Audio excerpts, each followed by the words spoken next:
The idea of human rights is that each one of us, no matter who we are or where we are born, is entitled to the same basic rights and freedoms. Human rights are not privileges, and they cannot be granted or revoked. They are inalienable and universal. That may sound straightforward enough, but it gets incredibly complicated as soon as anyone tries to put the idea into practice. What exactly are the basic human rights? Who gets to pick them? Who enforces them, and how? The history behind the concept of human rights is a long one. Throughout the centuries and across societies, religions, and cultures, we have struggled with defining notions of rightfulness, justice, and rights.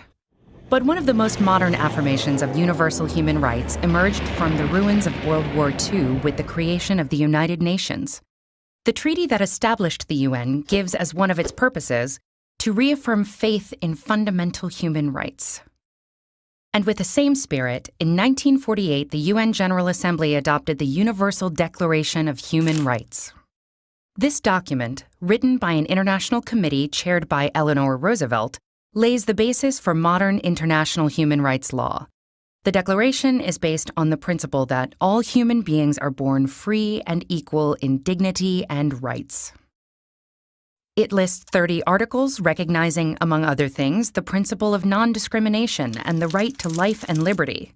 It refers to negative freedoms, like the freedom from torture or slavery, as well as positive freedoms, such as the freedom of movement and residence. It encompasses basic civil and political rights, such as freedom of expression, religion, or peaceful assembly, as well as social, economic, and cultural rights, such as the right to education and the right to freely choose one's occupation and be paid and treated fairly. The Declaration takes no sides as to which rights are more important, insisting on their universality, indivisibility, and interdependence. And in the past decades, international human rights law has grown, deepening and expanding our understanding of what human rights are and how to better protect them. So if these principles are so well developed, then why are human rights abused and ignored time and time again all over the world? The problem, in general, is that it is not at all easy to universally enforce these rights or to punish transgressors. The UDHR itself, despite being highly authoritative and respected, is a declaration, not a hard law. So when individual countries violate it, the mechanisms to address those violations are weak. For example, the main bodies within the UN in charge of protecting human rights mostly monitor and investigate violations, but they cannot force states to, say, change a policy or compensate a victim. That's why some critics say it's naive to consider human rights a given in a world where state interests wield so much power. Critics also question the universality of human rights and emphasize that their development has been heavily guided by a small number of mostly Western nations, to the detriment of inclusiveness. The result? A general bias in favor of civil political liberties over socio-political rights, and of individual over collective or groups' rights.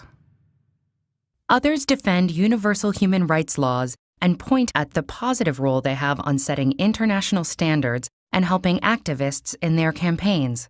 They also point out that not all international human rights instruments are powerless.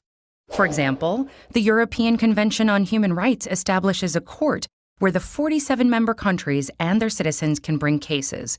The court issues binding decisions that each member state must comply with.